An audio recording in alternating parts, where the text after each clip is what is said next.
plaintiff just came before you and told you that Mr. Taylor Hobson took Avery Bancroft's life for fortune. But members of the jury, they're pointing their fingers at the wrong person.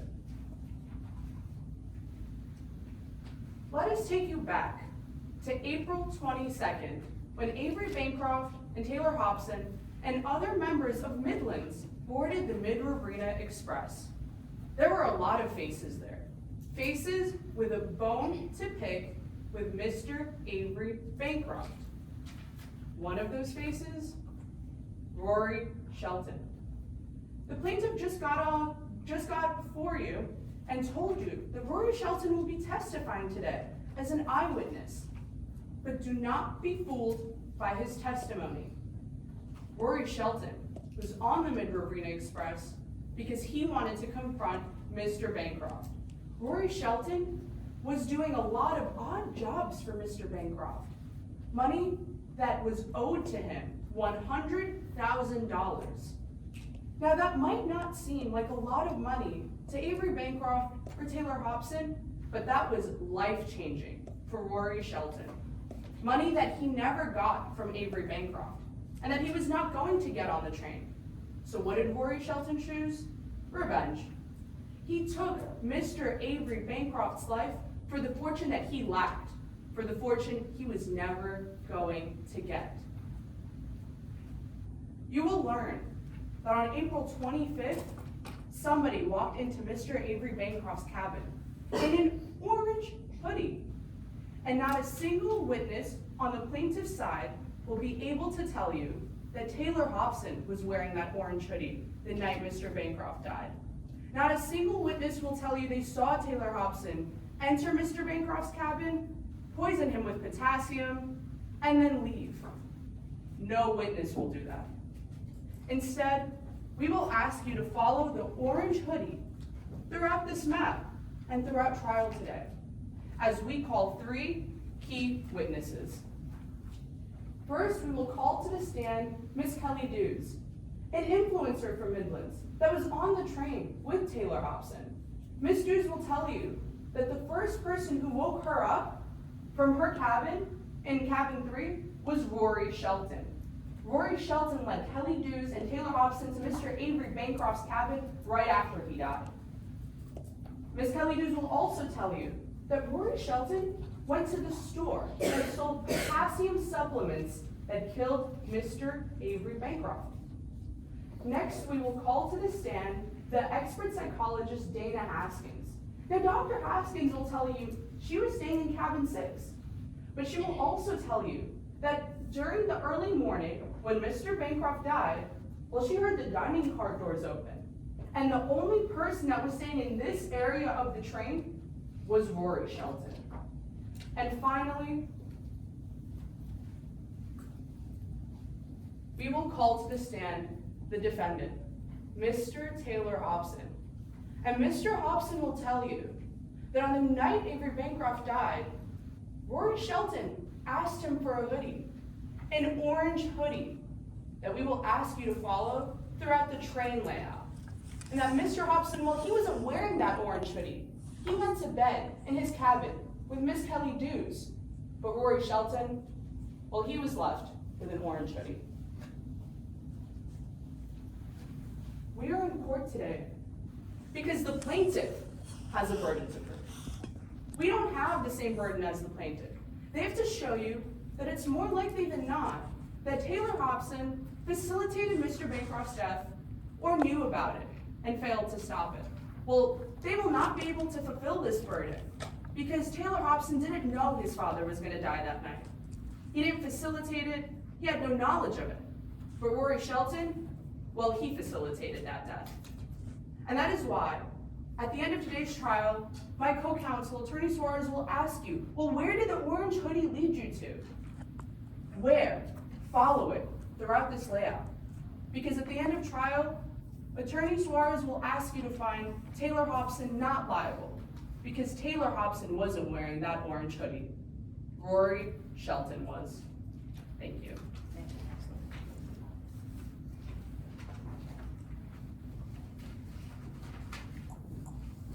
Does the plaintiff and ready to call their first witness.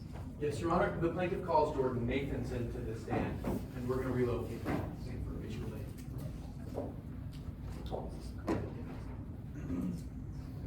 Your Honor, permission to move myself so I can view the monitor. Please do.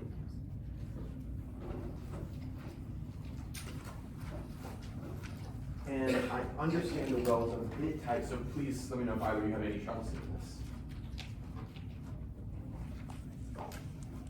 Where would you like me to stand? Do you want to be able to see the exhibit? Yeah, I can stand over there, is that all right? That's fine. I'll be standing right here, so. May I proceed? Please do. Good evening. Please introduce yourself to the court. Good morning. My name is Jordan Nathan. What do you do for a living, Ms. Nathanson? I'm a private investigator here in Midland. I own my own investigating firm. How did you become a private investigator? I actually began in the FBI. After a better part of a decade, I decided to retire and open my own private investigating firm here in Midland, where I've been running it ever since. How are you involved in today's case? I was actually on the train as a passenger where Avery Bancroft died. I was then hired by the plaintiff to conduct an investigation into the cause of death. You just mentioned someone named Avery Bancroft. Who's that? Avery Bancroft, God rest his soul. He was a big shot businessman here in Midlands. Now, I only knew him by name. It wasn't until that time on the train where I met him personally, and then I was hired to conduct an investigation into his death. Then I'd like to talk about that investigation in a little more detail. Yes, How did it begin? Well, I first began by reviewing the documents as well as my own personal experiences aboard that train. What did you review? I reviewed a voice memo that was sent by Avery Bancroft. I reviewed a receipt. I reviewed a handwritten will that was found in his cabin, as well as my own experiences aboard the train. Ms. Nathanson, was that all the evidence you reviewed? Oh, sir, if we went over everything I reviewed, we'd be here all day. Those are the key pieces of evidence that helped aid my investigation into Avery Bancroft's death. Now, let the record reflect we're turning over our timeline.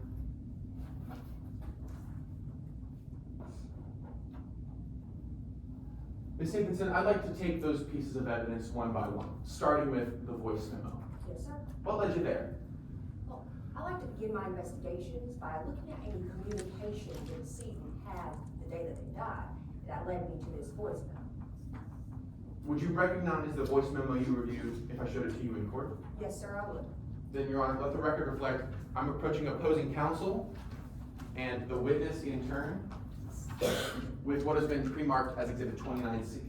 Courtesy copy? Yes,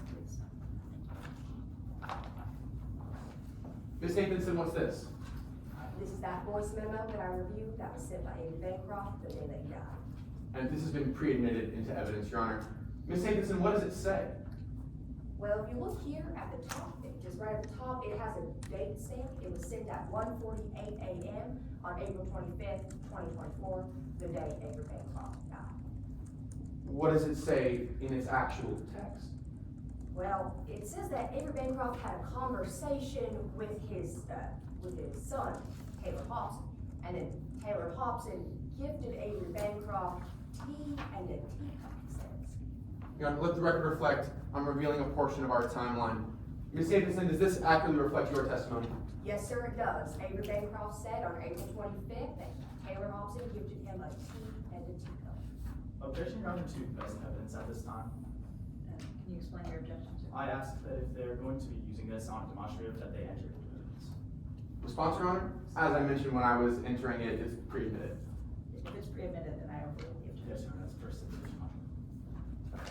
Ms. Nathanson, I'd like to talk about what you did next on your investigation. What happened after you reviewed this voice memo?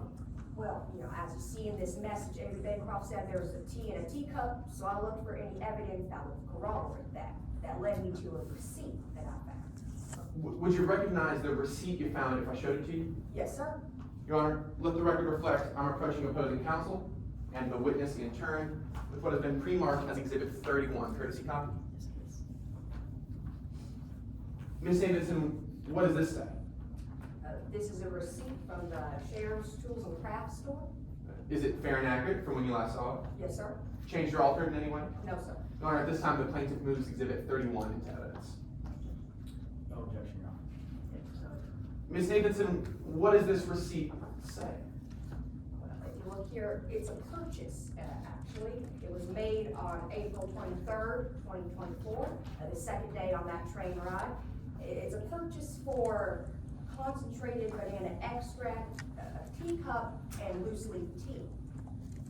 Ms. Davidson, or rather, Your Honor, let the record reflect, I'm revealing a portion of our timeline. Ms. Davidson, does this accurately reflect your testimony? Yes, sir, on April 23rd, 2024, concentrated banana extract, a teacup, and loose leaf tea was purchased. Objection, Your Honor, to substantially more prejudicial than probative may I be heard. yes, you may. It is the plaintiff's entire contention today that Taylor Hobson killed their father. Putting this random receipt that the witness has not identified as Taylor Hobson's is substantially prejudicial to the jury, as it leads them to believe that this is Taylor Hobson's receipt when this witness cannot corroborate that. Can you confirm what the witness, whether she can corroborate that? Your Honor, the witness can't specifically corroborate that this was her receipt, but this sounds like a matter of weight and not admissibility. The prejudicial value here is very low. All we said is that this receipt was made on the date that it is listed as here, and everything on this is already in evidence. It'll be in front of the jury all trial. Your Honor, if I may respond. If need be, I can amend my objection to authentication. However, I still stand on the grounds that they cannot confirm that this is Taylor Hobson's receipt, and therefore putting it on this demonstrative is extremely misleading, because they are insinuating that it's Taylor Hobson's receipt, while I have it on a good faith basis that there were many passengers aboard the Mid-Riverine Express that went to the same store and also purchased items. Response to those grounds. Your Honor, we've not labeled it Taylor Hobson's receipt. We haven't tied it to Taylor Hobson in any way on this demonstrative. We're just saying that this is what was on it, and this is when it was purchased. Final response. I will sustain the objection. Move on, please. Would you like me to cover it? Your Honor, what exactly was the ruling? Just that you cannot continue this line of questioning about this particular exhibit. Yes, Your Honor. Your Honor, I ask that they do cover that, please. Okay. Yes, Your Honor. Ms. Nathanson, I want to talk about what the defendant might have had. Do you remember what happened on the date that your receipt you mentioned was purchased? Yes, there was an excursion to the train, on the train. I didn't go, I wanted to stay behind, but I remember some of the passengers returning. Specifically Mr. Hobson, because when he turned, well, he kind of tripped all over it and spilled the contents of his bag all over the train floor. What was in his bag? Well, I saw loose leaf tea, a teacup, and that bottle of concentrated banana extract fall out of Taylor Hobson's bag. Would you recognize that bottle of banana extract if I showed it to you? Yes, sir, I would. All right, let the record reflect I'm approaching opposing counsel and the witness in turn with what has been pre-marked as Exhibit 40B. Ms. Nathanson, what's that? This is the bottle that I saw fall out of Taylor Hobson's bag. Is it fair and accurate? Yes, sir. Has it been changed or altered in any way? No, sir. Your Honor, the plaintiff moves Exhibit 40B into evidence. Yes, Your Honor, objection to hearsay. All of the statements on this label are hearsay and therefore inadmissible. Yes, Your Honor, if I might turn your attention to a piece of Midland's case law. First, I'd like to bring your attention to the stipulations tab, actually. Specifically to stipulation, I want to say 17.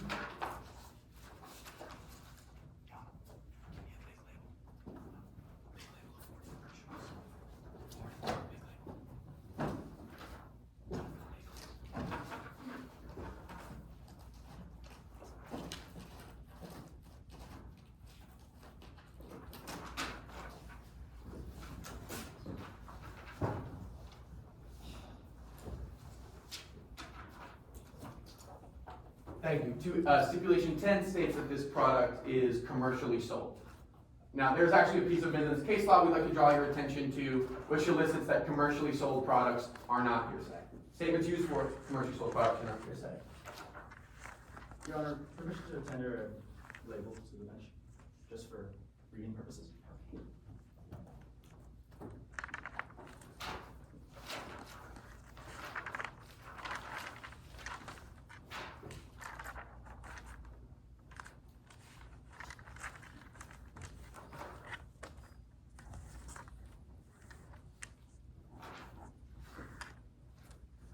Yes, that would be on page 7 of the case law tab, apologies for the court's time. Petrillo v. Martini and Keeney Estates. This case law states that evidence used in service of commercially sold products is not hearsay. Response, Your Honor? Your Honor, we are in the state of Midlands. We are following the Midlands rules of evidence. If I could direct your attention to the bottom left of that label that I tendered to the bench, you'll note that this product was manufactured in Australia and therefore has not been subjugated to the same laws of a commercially sold product in Midlands and is therefore still hearsay at this time. Response on those grounds, Your Honor. Your Honor, the case is very clear. It doesn't say only American certified FDA commercially sold products. The intention here is anything used to sell from a servicer to a consumer. And that is what we're looking at with Exhibit 40B. Your Honor, response? If I could direct your attention to the second sentence in that, it says, while Midlands has no general residual hearsay exception, it is talking about Midlands. It is absolutely talking about Midlands, and this is still a product that was manufactured in Australia, has not been subjugated to the same laws that create a commercially sold product in Midlands. Yeah, response, Your Honor. I'm actually going to finish the sentence my opposing counsel started. While Midlands has no general residual hearsay exception, commercial labels are relied upon by the public and are subject to legal requirements to ensure their accuracy and completeness. Response. It's not talking about the FDA, it's talking about commercially labeled products. Final response. Again, continuing with that sentence, commercial labels are relied upon by the public and subject to legal requirements. These were not subjected to the legal requirements of Midlands. They were subjected to the legal requirements of Australia, and therefore this document is hearsay and is not admissible in court. Overruled. Yes, Your Honor. Ms. Davidson, I'd like to talk about why the defendant may have had that in an extract. What do you remember about that next day? The next day on the train, there was another excursion. More passengers decided to stay back this time. Myself, I stayed back again, and I started walking around the cabin. Then I passed Avery Bancroft's cabin, and I started hearing just loud shouting. I didn't mean to eavesdrop, but it was so loud I couldn't help myself. Did you hear what was being said? I did. I heard Avery Bancroft say, "You don't deserve my legacy." Objection, Your Honor, to hearsay, the statement of Avery Bancroft. Response, Your Honor. Your Honor, we're not using this statement for its truth value, the truth value being whether Taylor Hobson actually deserved the legacy of Avery Bancroft. We're using it for her subsequent action, if I might proffer. You'll hear that after hearing this, Taylor Hobson said, "You can't just take my money away." This statement just provides context for what money we're talking about. Your Honor, again, it is the plaintiff's contention today that Taylor Hobson killed their father. They are absolutely using this for the truth of the matter asserted, as it would give Taylor Hobson a reason to want their father out of the picture. But isn't there an exception if the declarant is unavailable, and in this case, the declarant is dead? Well, Your Honor, that is not the case, because there is, I believe, case law on this matter.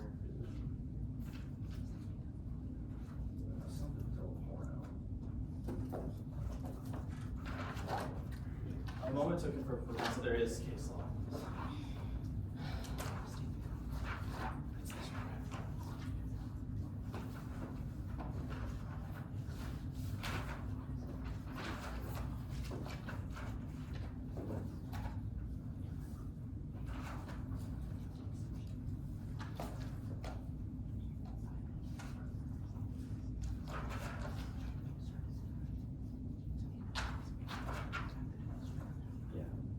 Your Honor, pursuant to State v. VF de la Porta, I believe that is also on page 7 of the case law.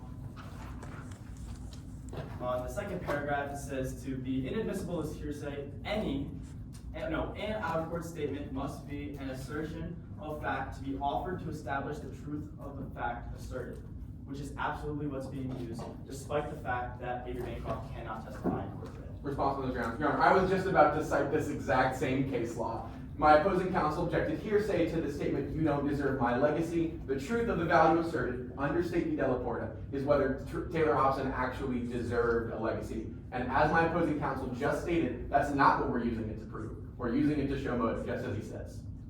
Your Honor, I still stand on the grounds that they are absolutely using it for the truth of the matter asserted. They're using it for how Taylor Hobson would have wanted, they would be giving a motive for Taylor Hobson in this instance, and it's absolutely being used for that truth value. Over.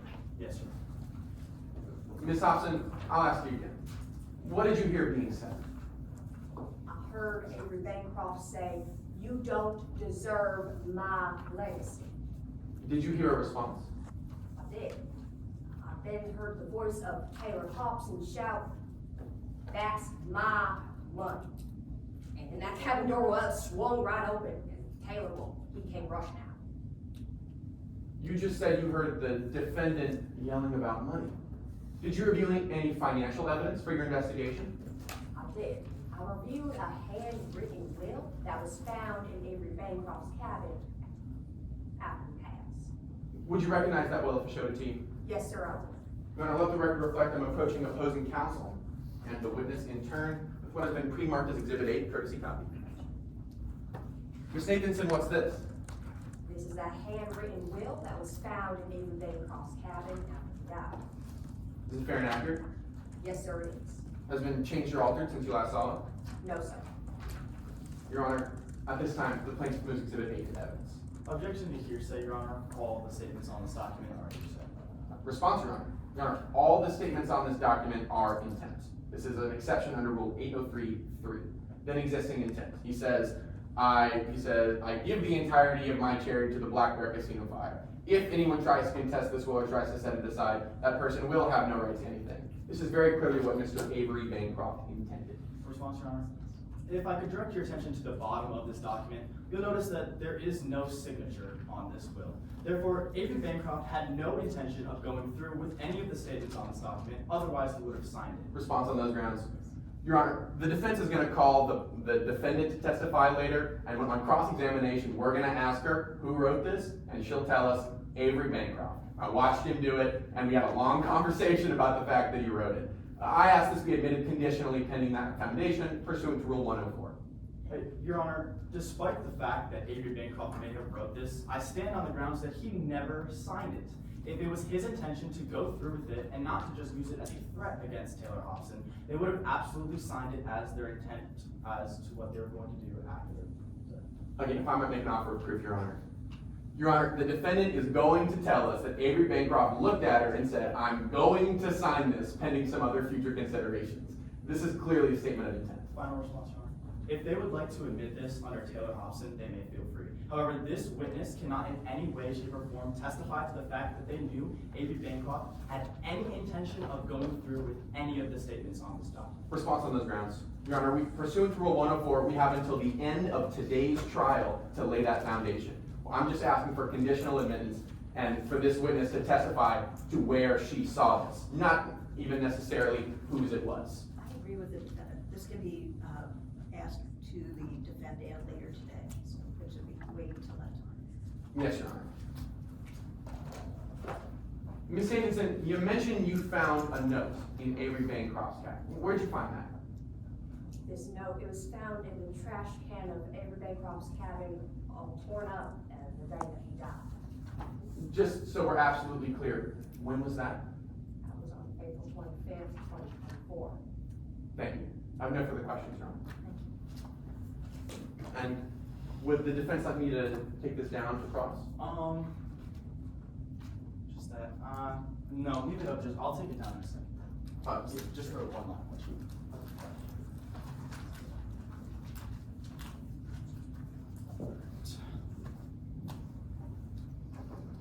May I proceed? Good morning, Ms. Nathanson. Good morning. Just gonna be asking you a few questions today. Yes, sir. I'd like to start by talking about this audio transcript that you reviewed. Yes, sir. You have no idea in what context this was given. What context? No, I wasn't there when Avery Bancroft sent it, just that it was sent on the day that he passed. You don't know what time Taylor Hobson could have given him this teacup. I don't know what time Taylor Hobson gave to the teacup, but Avery Bancroft sent this voice memo at 1:48 a.m. and said that Taylor gifted the tea in the teacup. Ms. Nathanson, just because it was sent at that time, you still don't know when they gave it to him. No, I was not there. Alright, Thank you, I'd like to move on. Permission to deconstruct this demonstrative?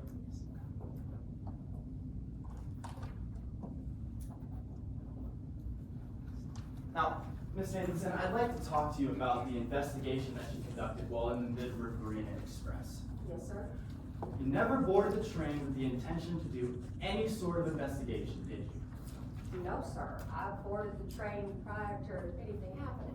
I was just there for unrelated business. Right, it was only after the fact that you were hired by the plaintiff in today's case.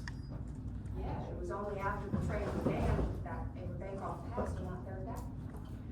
And when you were on the train, you never investigated, expecting to testify in court today. No, sir.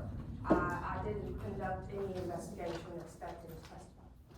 You were never asked by the Australian police with their help in investigating in today's case.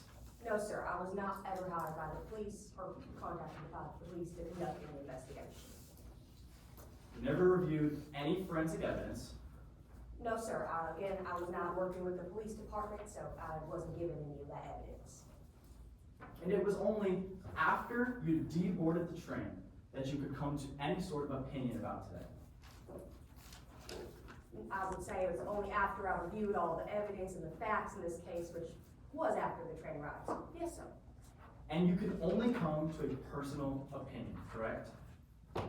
My experienced opinion after decades of experience, yes, sir. Ms. Nathanson, you can only come to a personal opinion.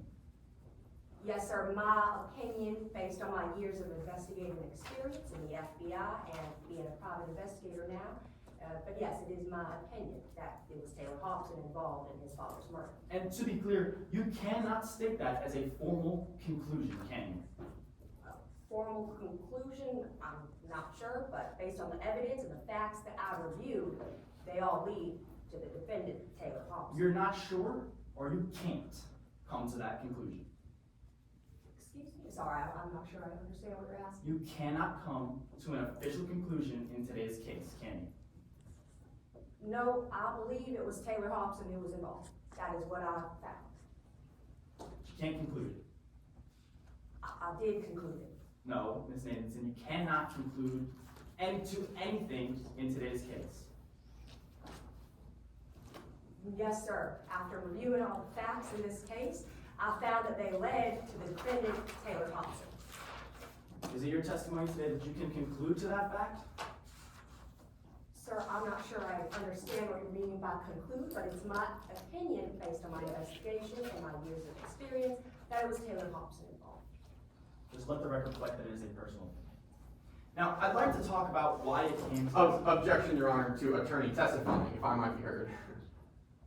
Your Honor, if the record is going to reflect that it's a personal opinion, the witness should probably say so and not the crossing attorney. Sustained. Yes, Your Honor. You prepared a deposition in today's case, did you not? I did. You recognize that deposition if I were to show it to you in court today? Absolutely.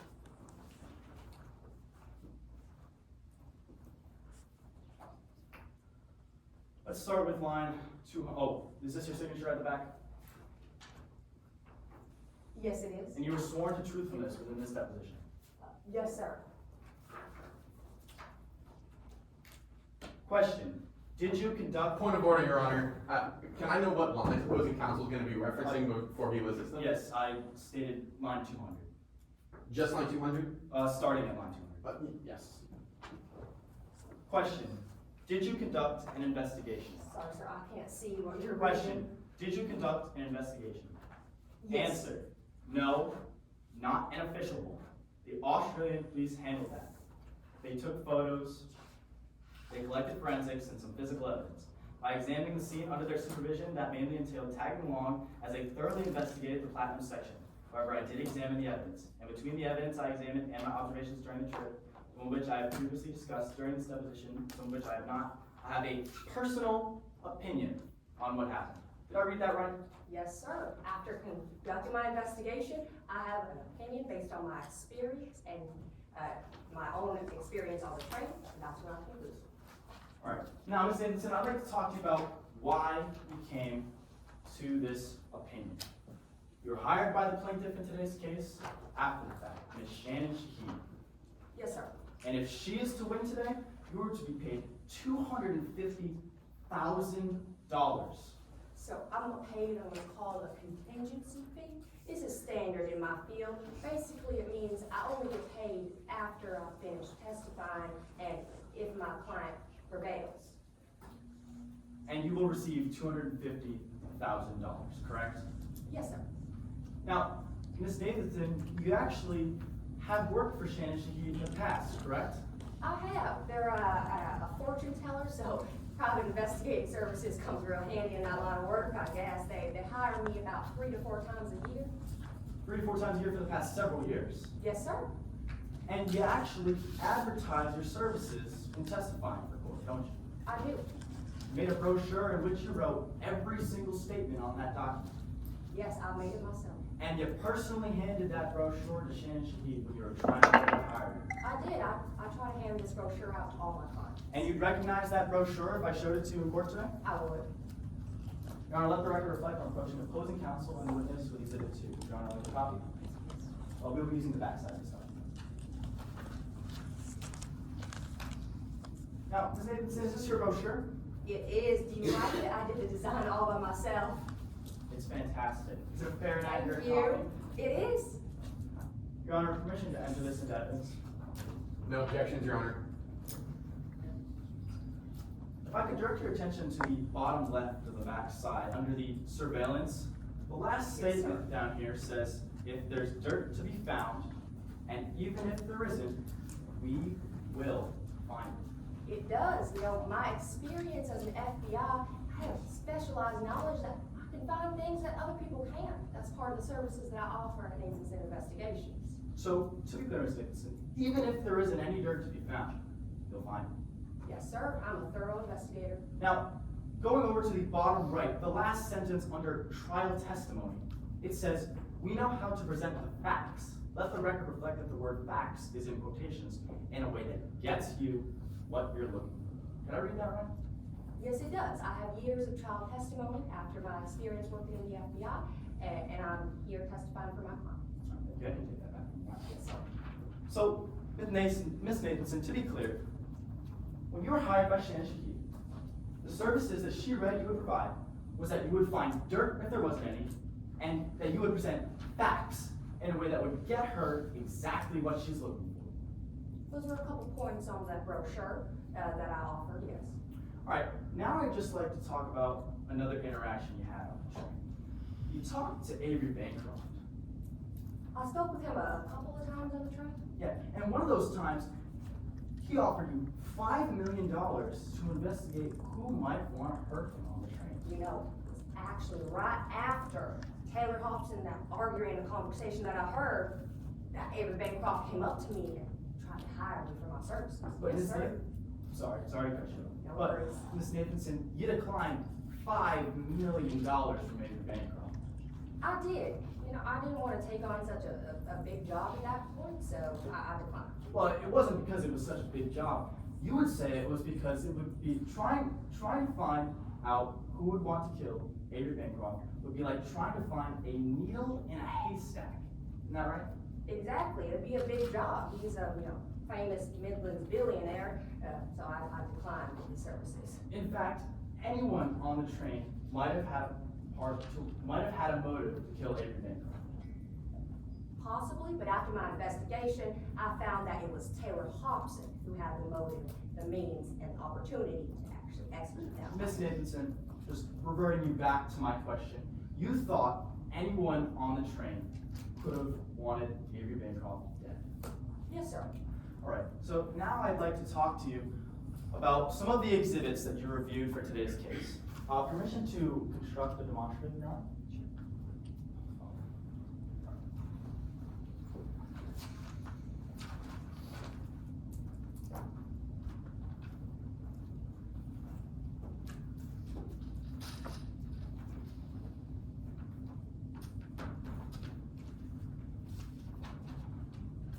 And I'd like to make sure I get this right, Ms. Nathanson. So, in preparation for today's case, you reviewed all of the exhibits, correct? Yes, sir. So you recognized a copy of one of the depositions of the passenger, Bailey Kahn. Yes, sir. You are aware that they asked him about what they saw on April 24th, the night of Avery Bancroft's death. I don't have the deposition in front of me, I haven't memorized it verbatim, I'm not that good. But I believe that was something that was asked, I'm not sure, I don't have the document. All right. You recognize that deposition? I would recognize it. Thank you. I'll let the record reflect on motion with Exhibit 5. Your Honor, would you like a copy? Yes, please.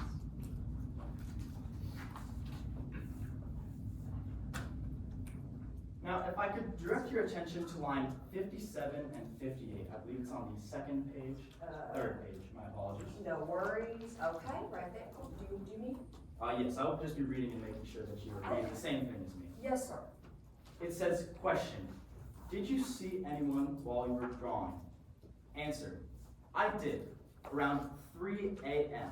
I heard footsteps in the hallway, so I took a peek. I saw someone heading towards cabin 1. Point of order, Your Honor. If they're going to elicit specifics from this document, I ask they admit it into evidence. Your Honor, per case law,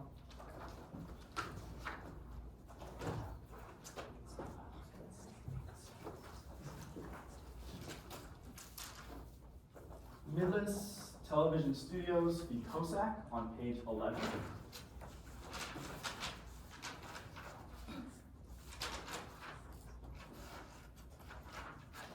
It states that in lieu of submitting an entire deposition into evidence, a party may instead elect to read excerpts of a deposition onto the record. The excerpt must include the full questions asked and the full answers given, unless both sides agree to specific redactions. Any excerpt read onto the record is still subject to Midland's rules of evidence. Should a party elect to read excerpts onto the deposition onto the record, party cannot also submit deposition into evidence. Yeah. Response on those grounds, Your Honor. Your Honor, my objection was to the specifics, the fact that not the entire question and answer was read onto the record. It's not covered under this case law. Your Honor, I believe the entire question and answer was read onto the record. Response, Your Honor.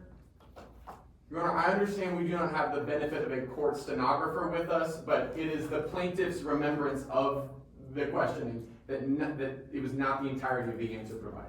Okay, why don't we just resolve this by having you read the entire question and answer? Are amenable to that? Yes, Your Honor. Yes, Your Honor. Question, did you see anyone while you were drawing? Answer, I did. Around 3 a.m., I heard footsteps in the hallway, so I took a peek. I saw someone heading towards cabin 1. Yes, sir, that's what it says. Now, if I could also direct your attentions to lines 79 through 86. Okay. Question, that's all right, Bailey. What do you remember this person doing after this moment in the drawing? Answer, I saw them go into cabin 1. Question, did you see them leave cabin 1? Answer, no. Around 4 a.m., I saw Doolittle approach cabin 1 and knock on the door. They then whispered something like, are you okay? Or, are you done? I can't be sure which one. Anyways, then I saw Doolittle walk away. I felt tired, so I went to bed. I never saw the orange hoodie person leave cabin 1. Did I read that right? Yes, you did. Directing your attention now to another expert, lines 65 through 68. Question, that's perfectly fine, Bailey. Is there any more information you can give us? Answer, well, when I saw the person in orange, I drew them. Question, showing exhibit 32. Is this your drawing of the person you saw that night? Answer, yes it is. Like I said, I was drawn. So as soon as the person decided to draw them, as soon as I saw the person, I decided to draw them. Did I read that right? Yes, sir, you did. Now, Ms. Nathanson, you'd recognize the drawing reference in this if I showed it to you in court today. Yes, it was one of the exhibits I reviewed. Your Honor, let the record reflect that I'm approaching opposing counsel and the witness with exhibit 32. Would Your Honor like a copy?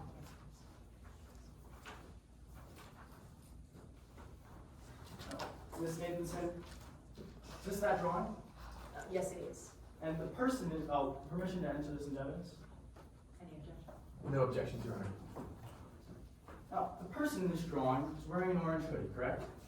Yes, sir, it looks like it. Now, you don't know who's in this drawing, do you? No, I do not.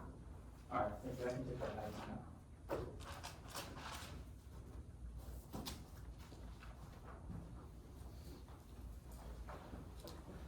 I would like to redirect your attention to the depot for one more line of questioning. Yes, sir. Lines 14 and 15. Yes, sir. Question. Let's start with the first day on the train, April 22nd, 2024. How did that go? Answer. Fine. Me and Ashley were in cabin 2. We had dinner. I went to bed. Did I read that right? Yes, sir. Alright. Now, Ms. Nathanson, I'm going to be adding some of this information to the demonstrative.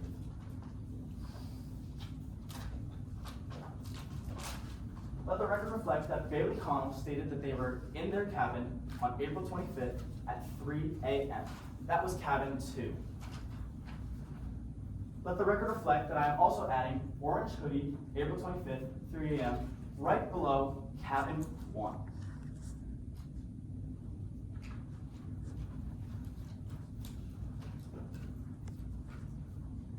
Is this information accurate? Yes, it's accurate to what Bailey Connell said in your deposition. Yes, sir. Thank you. No further questions. Would you like me to deconstruct the demonstrative? Any redirect? No redirect, Your Honor. We just asked the witness to be excused. Please be excused.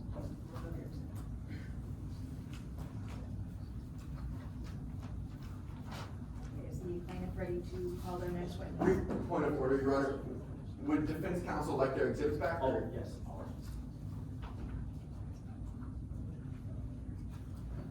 Thank you, sir. Can we get a time check on all loss, please? Timekeepers or something? They didn't come in and say. I just- Yeah, they didn't say the all loss yet, so we just predicted it was 3 hours after we started, which we have about 2 hours left of. Can I get a time for that, please? 12:54, so Yeah. in 2 hours and 3 minutes. Thank you. Very likely we'll be going to Check. Thank you, sorry about that. May I call the next witness? Your Honor, the plaintiff calls Dr. Hillary Edmond to the stand. Permission to stand the welfare demonstration. It says all losses 1250 outside. 50? 1250. Okay.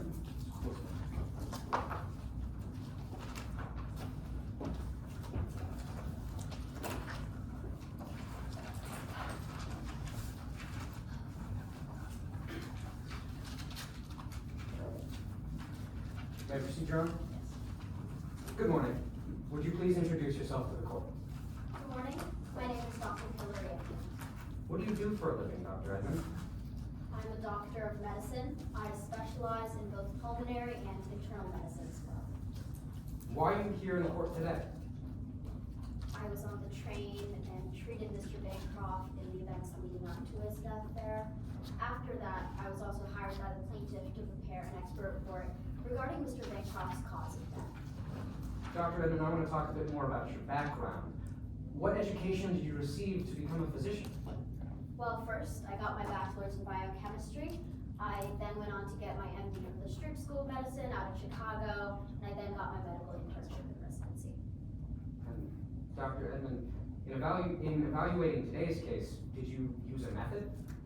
Yes, I used the AMC method, like the the A stands for autopsy, the M stands for medical records, and lastly the C is for cause of death. Dr. Edmond, is the AMC method the standard in the medical field? Oh, absolutely, it's the gold standard. Did you review any documents in today's case? Yes, in line with my AMC method, I reviewed Mr. Bancroft's autopsy, medical records, as well as other exhibits provided to me, such as a bottle of banana extract. I also relied on the information that I gathered while on the train as a passenger myself. Dr. Edmond, did you reliably apply the methods and materials in today's case? Yes, I did. Objection, Your Honor, to improper testimony by an expert witness, specifically to prong D. If you could turn to page 9 in the Midlands Rules of Evidence.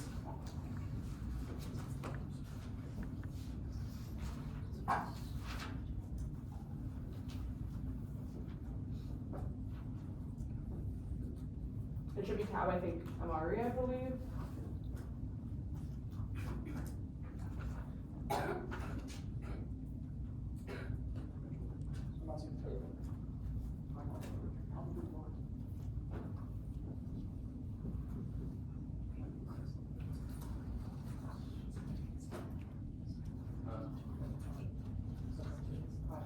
Would you Your Honor, I'd like to use our bench vote.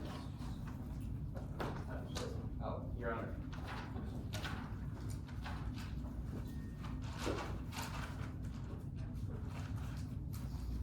To prong D, in order for this witness to talk about any expertise or knowledge that they have, they need to reliably apply the principles and methods to the facts of today's case.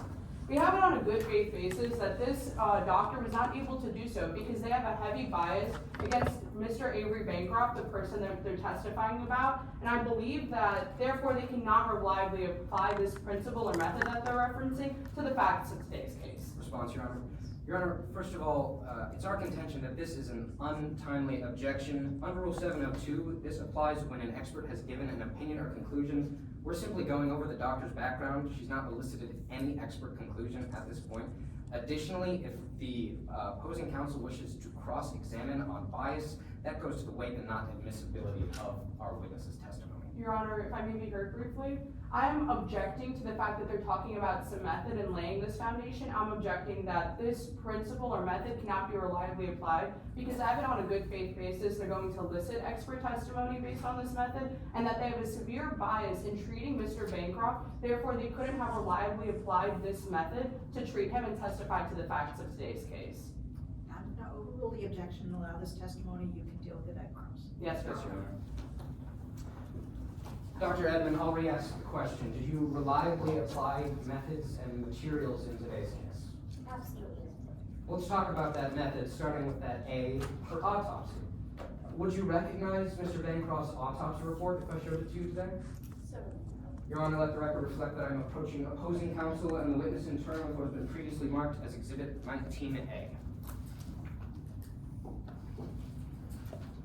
Courtesy copy for Your Honor. Dr. Edmond, what did I just hand you?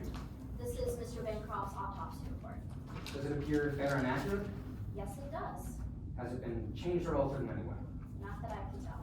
Your Honor, at this time, the plaintiff moves to enter Exhibit 19A into evidence, and per stipulation 12, all objections have been waived. Dr. Edmond, can you tell us what you learned from the autopsy report? Yes, so as part of the autopsy, they conducted something called a blood serum draw.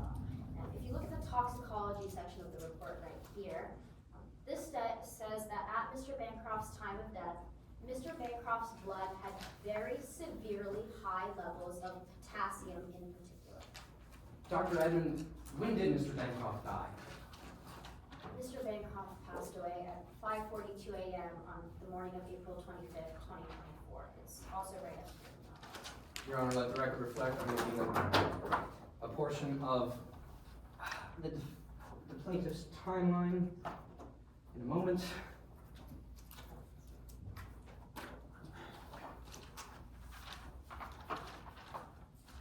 Dr. Edmond, does this accurately reflect your testimony? Yes, Mr. Bancroft died that morning at 5:42. Dr. Edmond, you mentioned something about Mr. Bancroft's potassium levels. Why did you note that? Well, that took me right to the next step of my method. After seeing these worryingly high amounts of potassium in Mr. Bancroft's blood, I wanted to see if he had any medical conditions that could be aggravated by these levels of potassium. So I took a look at his medical records. Let's move on to the next step of your method, those medical records. Would you recognize those medical records if shown to you today? Certainly I would. Your Honor, let the record reflect that I'm approaching opposing counsel and the witness in turn with what has been previously marked as Exhibit 20. Courtesy copy for Your Honor.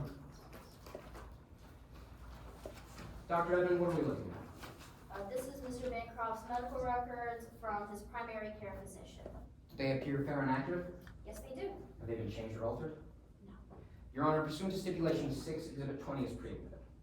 Now, Dr. Edmond, what did you learn from these medical records?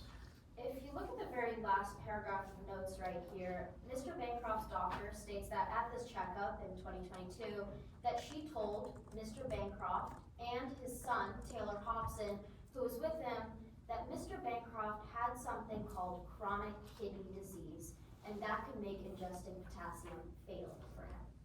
Dr. Edmond, what's chronic kidney disease? Objection, Your Honor, to, again, Improper testimony by an expert witness.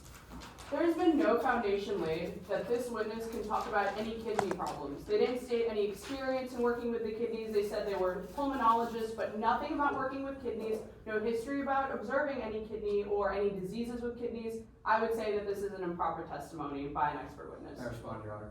Your Honor, the witness testified to being both an expert in pulmonology and internal medicine. As a holder of a medical degree and having done her proper education, this witness is more than qualified to testify to kidney matters. Your Honor, may I be heard? They talked about internal medicine and pulmonology, but nothing specifically about the kidneys. This is a disease specific to kidneys. They haven't stated that they've even worked with any patients that have had this disease before. Therefore, I would still stand on my objection that this is an improper testimony by an expert witness.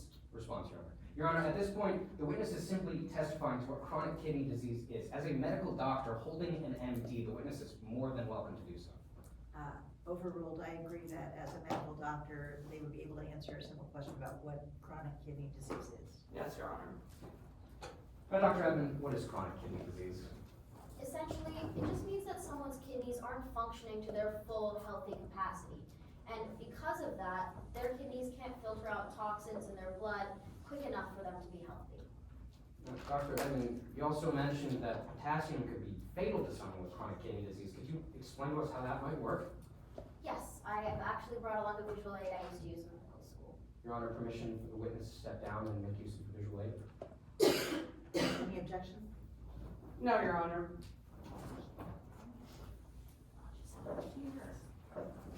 Right there. Perfect, thank you, counselors. Are you able to see? Potassium is actually good for us because it's what makes the heart beat. It powers the heart to beat blood all around our system. So, a normal amount of potassium makes the heart beat normal, steady, strong. That satisfying thump, thump, thump, that's the heart working just as intended. Now, however, the problem is when there's too much potassium. But for someone with normal kidneys like me or Counselor Bloom over here, our kidneys would be able to filter out, let's say, this much excess potassium before it got to our hearts. Now, however, for someone with chronic kidney disease, their kidneys wouldn't be able to filter it out, leading to something a little bit like this. See, the strings get tangled up, there's no clear, steady rhythm. The strings being tangled here mimic the signals in the heart. This can lead to things like irregular heartbeat to cardiac arrest. Thank you, Doctor. You can retake your seat. Now, Dr. Edmonds, I'd like to move on to that final step in your method, the C. Did you review any sources of potassium in today's case? Yes, I reviewed a bottle of liquid banana extract that I saw also during the course of my trip. This was the only source of concentrated potassium that I saw or viewed on the train. Would you recognize this bottle shown you today? Yes, I would. Your Honor, let the record reflect that I'm approaching the opposing counsel and witness in turn, what has been previously entered as Exhibit 40B.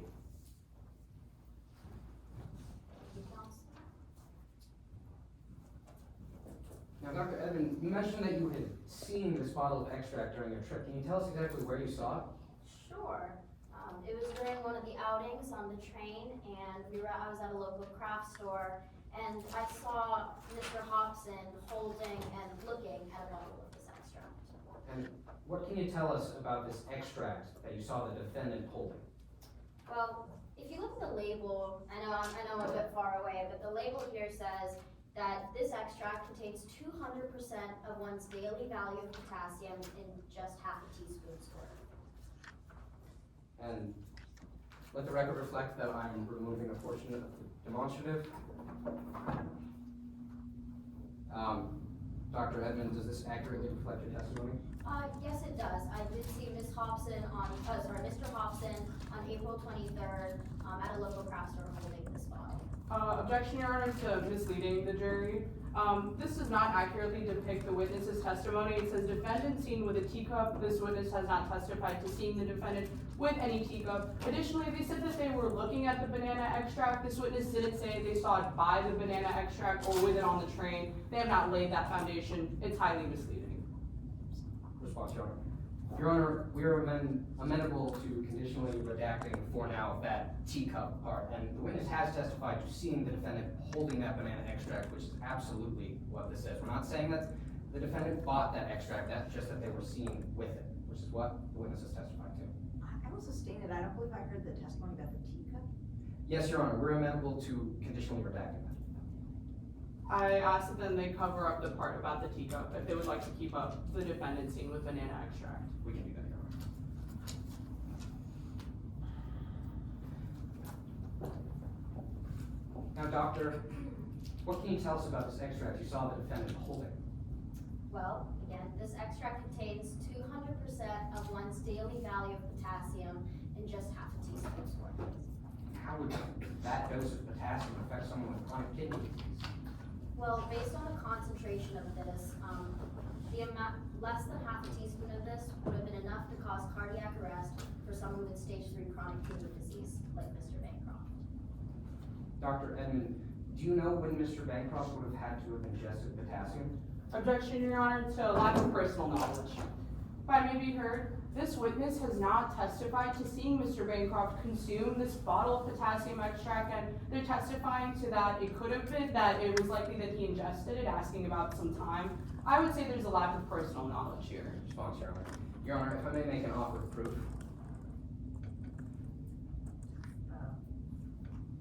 Yeah. Your Honor, the witness will go on to testify that based on that autopsy report that she reviewed, she can testify to the likely time Mr. Bancroft would have ingested potassium based on his time of death, which is already in evidence.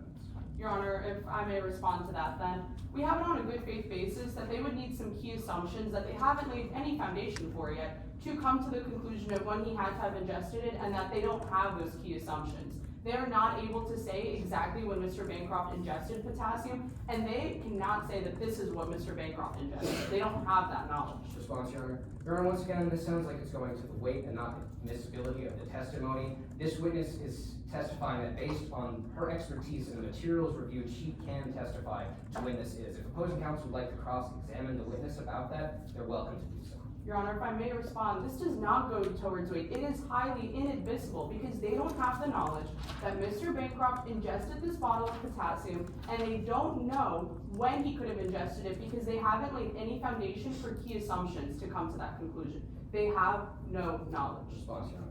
Your Honor, the foundation has been laid that based on this autopsy report, the witness knows when the time of death was and what the autopsy report says the likely time of ingestion was. This is an expert in medicine, pulmonology. She can absolutely testify based on her expertise and her materials and method that the witness, that the decedent did consume potassium and at what point. We're not trying to say that it was this bottle of potassium necessarily, but that it was potassium, which based on the materials, this witness can testify to. Your Honor, briefly, this witness is holding that bottle of potassium. It is their contention that Mr. Bancroft took this and that is what caused his death. The autopsy does not say that. There is no foundation laid that they knew that this is what they ingested. They cannot be testifying to the fact that this bottle of potassium is what caused Mr. Avery Bancroft's death. Response, Your Honor, one more offer of proof. In Dr. Edmonds' conclusion today, she will say no such thing that it is necessarily this bottle of potassium that caused Mr. Bancroft's death. It is that it is a high source of potassium that could have been this bottle or something very similar to it. We're not contesting that it is necessarily this bottle.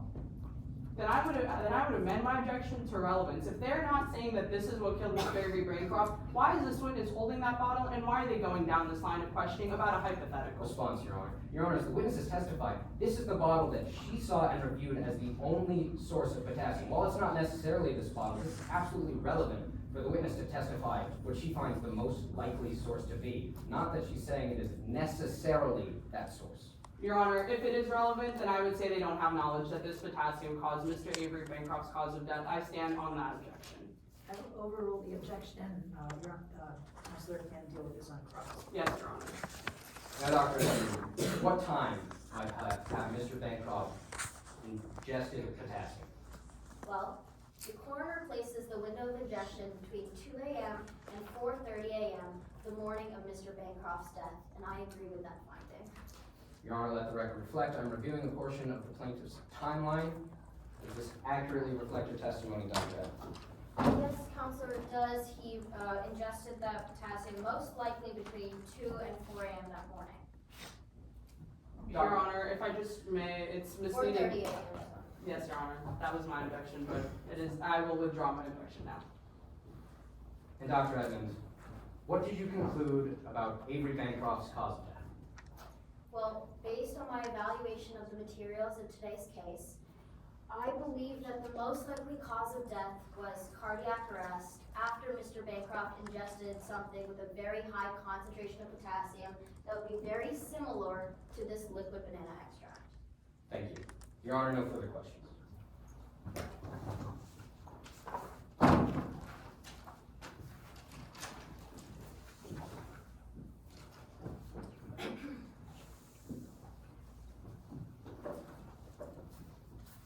May I proceed, Your Honor? Dr. Edmond, you prepared an affidavit for today's case, Yes, I did. and you also wrote an expert report, isn't that right? That is correct. You would be familiar with it, as shown in court 2 today? Absolutely. Let the record reflect that I just approached the witness with their affidavit and their expert report. I will just be using this for the purposes of an impeachment. Point of order, Your Honor. May I see whatever opposing counsel is Yes. saying, my witness? And can you tell me what lines you're referring to? Yes, expert report, and it says, complete intake on Mr. Bancroft. 216 to 218. Yes, the report. Now, Dr. Edmond, is this your name at the bottom? Sure is. And this is your signature at the bottom of the affidavit. So that's my Yes. signature, but yes, And you had up until today, this morning, to change your affidavit or expert report. that's my understanding of it, yes. All right, now read in your head as I read aloud. Line 216.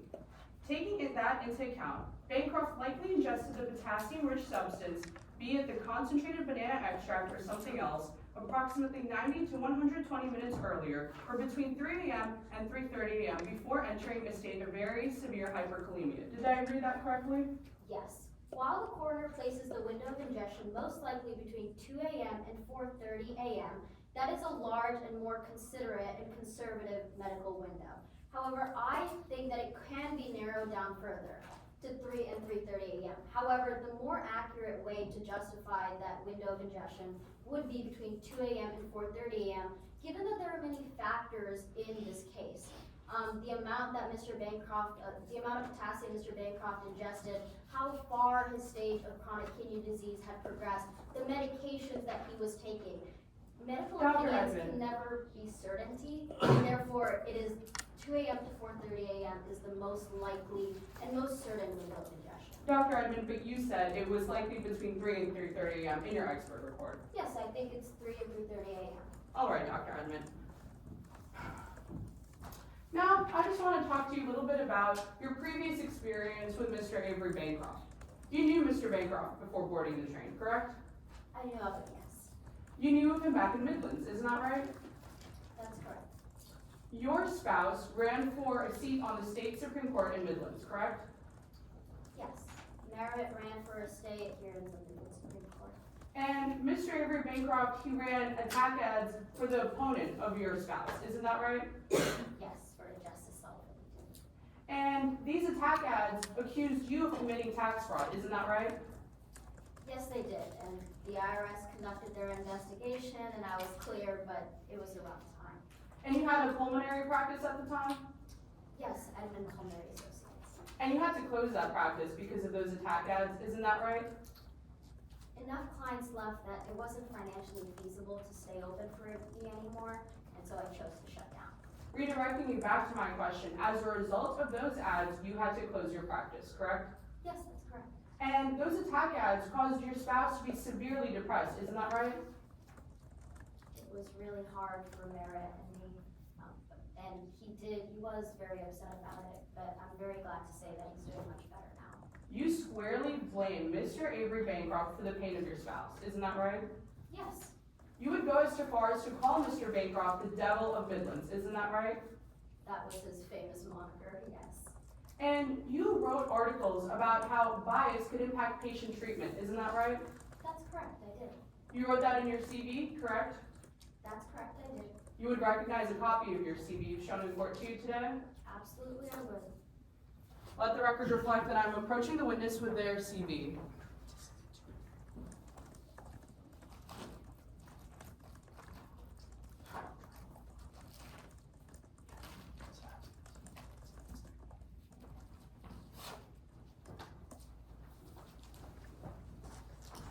Let the record reflect that I'm approaching opposing counsel and then the witness in turn would what is marked as Exhibit 3. Would your honors like a copy?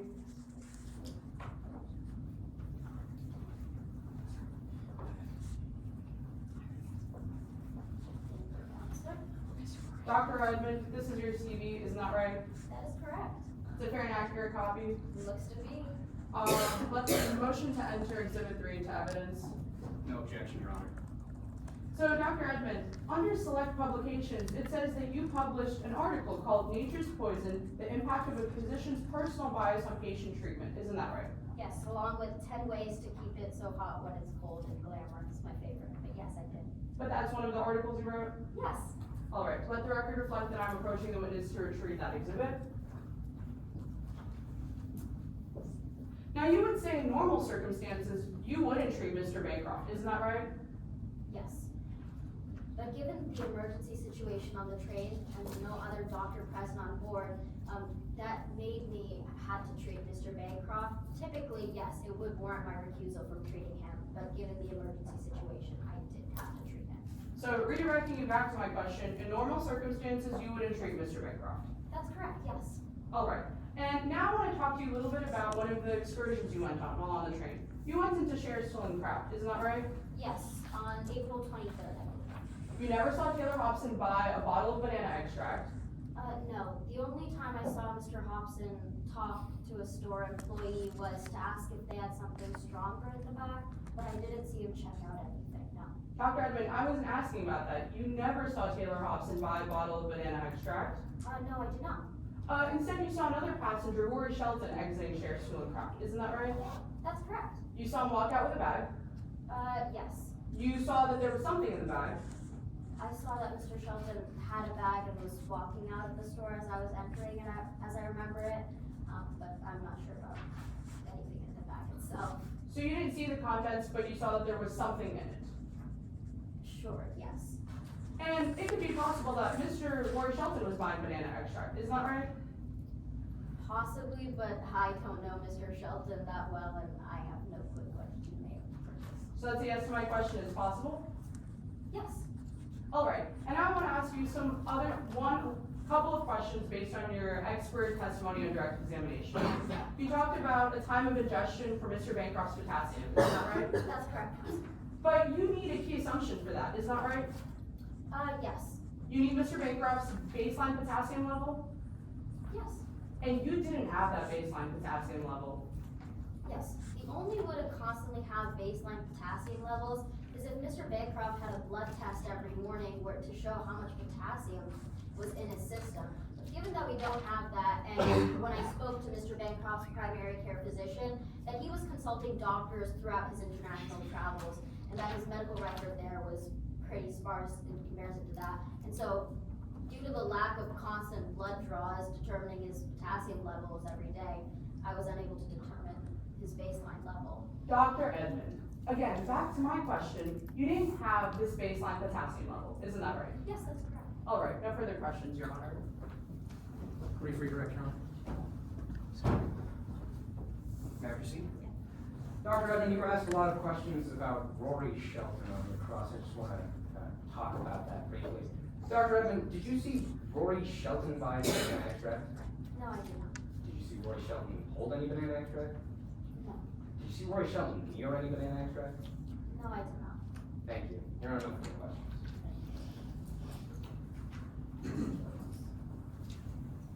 If I could quickly comment, we're an hour and 35 minutes or 40 minutes from all loss. If we want to stay on track, like with the objections and stuff, maybe. Yeah. Just letting everyone know, so there's no surprises. Maybe not so much back and forth with the objections, okay? Plaintiff, would you like to call your third witness?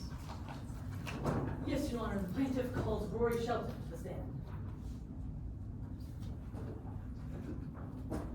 And just a note for opposing counsel, I will be using the demonstrative if opposing counsel wants to reposition themselves. Thank you, I will be.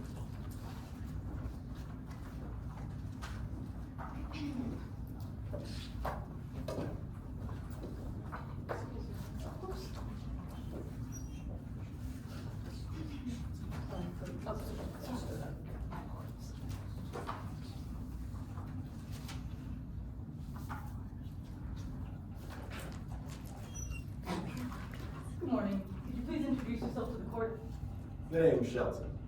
Rory Shelton. Mr. Shelton, what do you do for a living? Well, after I left college, I sent my resume out to the CIA, the FBI, and the Coast Guard. But they rejected me, all of them. But I was undeterred, so I decided to go undercover, down under. And now, I'm a mascot in Melbourne, Australia. Mr. Shelton, do you know why you're here today? Yeah, I was on the train where Avery Bancroft died. Why were you on that train? I had to get to Perth. It was imperative to my day job that I make it there. Now, Mr. Shelton, I want to talk a little bit more about this train. Did you recognize anyone on board? Yeah, I did. I actually saw Avery Bancroft, like I mentioned, and I also knew his son, Taylor Hobson. You just mentioned the defendant, Taylor Hobson. How do you know him? Taylor? Before I was stationed abroad in Australia, he used to frequent an amusement park I did work for as a mascot. And Mr. Shelton, just for the court, do you think you could point out the defendant in today's court trial? Yes, he's right there in the gray blazer and fashionable pink shirt. Your Honor, let the record reflect that the witness has correctly identified the defendant. Mr. Shelton, when was the first time you saw the defendant on the train? I believe that was the day before Bancroft died. I heard arguing coming from Bancroft's cabin. Did you have to catch who was arguing? Yeah, Taylor and Bancroft, they were arguing. Objection as to lack of personal knowledge. This witness has not laid enough foundation or testimony to be able to identify Taylor Hobson's voice. Your Honor, may I respond? The defendant just testified to the the witness just testified to the defendant being a regular at their previous job. I feel that there is more than enough personal knowledge to testify to the voice of the defendant, as the defendant was a regular at his previous job. Response? This witness testified to being a mascot at his previous job. Mascots typically wear a lot of big masks. Again, I don't have a lot of confidence that this witness has enough knowledge to correctly identify Taylor Hobson's voice without watching Taylor Hobson say those words. Overruled. Yes, Your Honor. Mr. Shelton, I'll repeat that question. Did you happen to hear who was arguing? Yeah, it was Taylor and Bancroft, they were arguing. Did you catch anything that they said? Well, I was working on my sleuthing skills and I put my ear up to the door and I heard Bancroft say, well, it's my money to burn. How did the defendant respond to that? It was silent for a moment, but then he said, for now. Did Mr. Bancroft respond to that statement? Yes, he said, maybe forever, you ungrateful brat. Objection, hearsay, about statements. Response, Your Honor? Your Honor, this is not going for the truth value, rather the effect on the listener. It's not the plaintiff's contention whether the defendant was an ungrateful brat, simply that the defendant heard that statement and had and there is a effect on the listener because of it. Response? The context to these words was, as Rory Shelton testified, that Bancroft mentioned that it's my money to burn, and Taylor Hobson responded with, according to Rory Shelton, not for long. This again is insinuating the fact that they're trying to claim that Taylor Hobson killed their father for money. That most certainly goes to being a spoiled brat, and most certainly is being held for the truth of the matter in this court. Once again, Your Honor, per your past ruling on objections like this is going towards the explicit value of the statement, maybe forever you ungrateful brat. The explicit statement there is you ungrateful brat, and there is no truth value in that statement that we are having that we are trying to argue today. This is simply going to the effect on the listener and the belief of the defendant. Overruled, let's move on. Yes, Your Honor. And what happened after you heard Mr. Bancroft state, maybe forever, you ungrateful brat? Well, like any good secret agent, I'm not good with conflict, so I made a stealthy Objection, exit. misleading the jury to being a secret agent. Your Honor, response? Your Honor, this is simply the witness's testimony that they are a quote-unquote secret agent. It is their job, their belief, his belief that he is a secret agent. I see no relevance how him being a secret agent applies to this case. I will sustain the objection. Yes, Your Honor. What happened after you heard Mr. Bancroft say, maybe forever, you ungrateful brat? Well, I'm not great with conflict, so I made a stealthy exit. And did you see the defendant do anything after that? Yes, right after he stormed out of Bancroft's house. Your Honor, let the record reflect that I'm now removing a point on the demonstrative. Mr. Shelton, is this accurate to your testimony today? Yes, that is correct. I saw Taylor Hobson leaving Bancroft Cabin. Now, I want to talk about what happened the next day. Could you walk the court through a little bit of what happened that morning? Yeah, that was the morning Bancroft died. In the morning, I was sipping on my morning coffee, stirred, not shaken, and I heard screams coming from down the hall. I followed them, and it led me to Bancroft's cabin. What did you see in Mr. Bancroft's cabin? I saw him lying on the floor. He had a purple pen in his hand, and he kept pointing, muttering something. Were there other people already in the room? No, I was the first one there. And Mr. Shelton, you said you heard Mr. Bancroft muttering something. Did you happen to catch what he said? Yeah, he was muttering the words "must sign" over Objection, and over. hearsay. Response, Your Honor. Your Honor, this falls under 8033, plan, motive, or intent. Mr. Bancroft clearly has an intent to must sign. Response. There's no context to what he must sign. This witness cannot testify to whether or not he actually intended to do that. This witness is simply, can't even testify to see if he was sure that Bancroft said that. He said that he muttered something while he was in his dying moments. Overruled, you can deal with this now. Now, Mr. Shelton, after you heard Mr. Bancroft mutter must sign over and over, what did you do? Well, I started to look around, and in his trash can, I noticed an abandoned piece of paper. And so I picked it all up and pieced it together with high-tech Scotch tape. Would you recognize this paper in court today? Yes, I would. Your Honor, let the record reflect, I'm approaching the opposing counsel and the witness in turn with Exhibit 8. Courtesy copy for the Honor. Mr. Shelton, what did I just hand you? This is the paper I saw torn up in Bancroft's trash can. I see it's pieced together. Have you seen this before? Yeah, I have. A couple of days earlier, I was refreshing the towels in the cabins, and I saw this fully intact in Bancroft's cabin. Now, Mr. Shelton, is this fair and accurate to what you saw that day? Yes, it is. Have any alterations or changes been made? No. Your Honor, plaintiff moves to enter Exhibit 8 into evidence. Objection to hearsay. Again, these are out-of-court statements being held in the truth of the matter. Your Honor, this is the intent of whoever wrote it. This once again falls under the exception 8033, the plan, motive, or intent of whoever wrote this will. Clearly, it has all the words to be a will. Just because it's missing a signature doesn't mean there is no intent in writing a professional business document of a will. Response. Pursuant to your previous ruling regarding this, plaintiff believes they can get this out on cross-examination of Taylor Hobson. This witness cannot testify to Bancroft actually intending to go through with this, but they can testify to the fact that it is unsigned and torn up. This does not mean that he intended to go through with this and is not following this exception. Response, Your Honor. Despite your previous ruling, there has been more information laid about this exhibit. This exhibit was seen intact in Mr. Bancroft's cabin on his desk. Yeah, I'm gonna overrule the objection. The witnesses testified that he saw this document in Mr. Bancroft's cabin. Please proceed. Yes, Your Honor. I'll re-ask my question, Mr. Shelton. What does this document say? It says here that it's the last will and testament of Avery Bancroft, and that he plans on donating all of his money to charity. Does this will mention the defendant at all? Yes, it does. It says here, if anyone tries to contest this will, they will have no right to anything. This explicitly includes Taylor Hobson. Now, Mr. Shelton, you mentioned that Mr. Bancroft was muttering "must sign" as he was dying that morning. Is this will signed? No. In the spot for a signature, it's blank. Thank you, Mr. Shelton. No further questions, Your Honor. Permission to retrieve and publish to the jury. Thank you, Mr. Shelton. And would opposing counsel like me to deconstruct the demonstrative? Sure.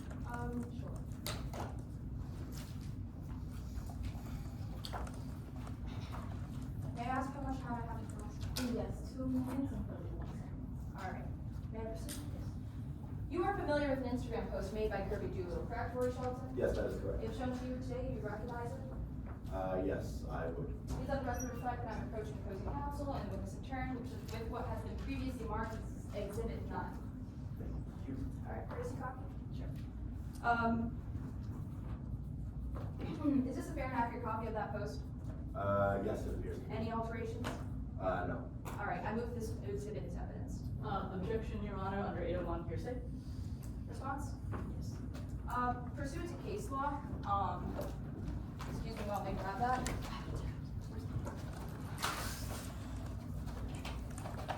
In Farrant versus Westway, identification is permissible in non-hearsay purposes for a statement, where a statement is not being used for the truth of the matter asserted, but instead to use to identify a particular object. I'm only interested in identifying the tickets and the count.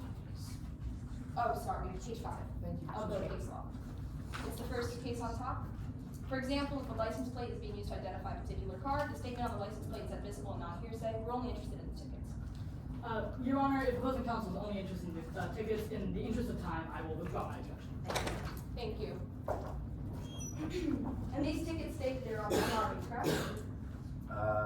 Oh, yes, yeah. Kirby Doolittle, Navy Bancroft? In the upper right corner, it says MRE. Yes. Kirby Doolittle, Navy Bancroft? Yes, those are the 2 names of the passengers. Right, and you saw this post on February 9th, correct? Yes, I believe so. Thank you. And then you boarded the Mid-River Green Express on April 22nd, correct? Yes, for my mascotting job. Right, but when you boarded the Mid-River Green Express, you knew Avery Bancroft and Kirby Doolittle would be there. I mean, it didn't cross my mind at the time. Well, you already saw this post, correct? I did see this post, but this was 2 months before. Right, but you had already seen the post, so it is fair to assume that you already knew that they would be on the train when you boarded on the 22nd, correct? My memory is not that good. It was 2 months. Alright, then, I'll take this back. So, when you boarded the Mid-River Green Express on April 22nd, there was a mix-up with your tickets, correct? Yes, there was. You ended up staying in the crew cabin.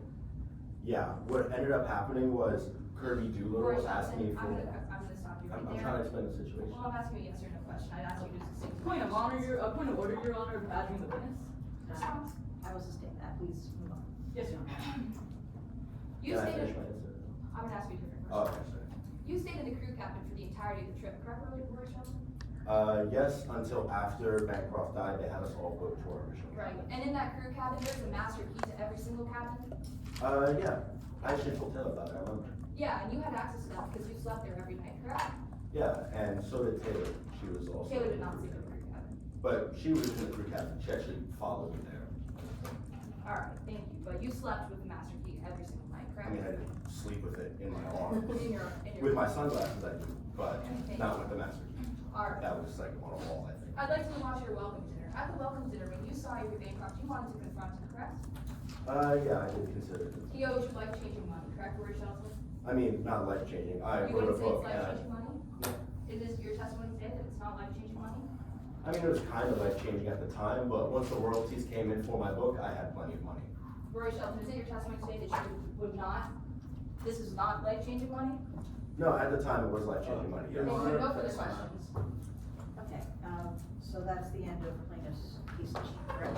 Yes, Your Honor, in the interest of time, there will be no redirect. May this witness step down? Yes, please.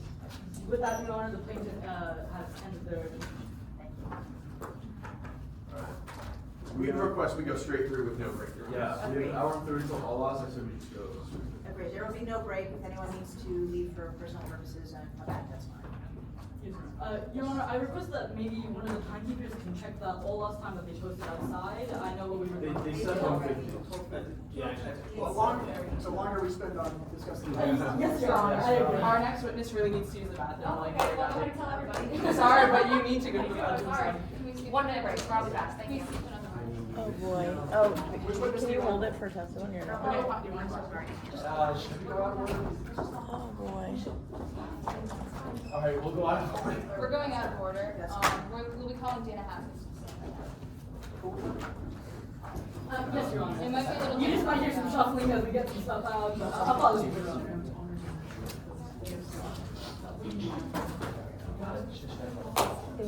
Apologies for any disruption, we're gonna be preparing for a process during, defense case. Reading to photograph.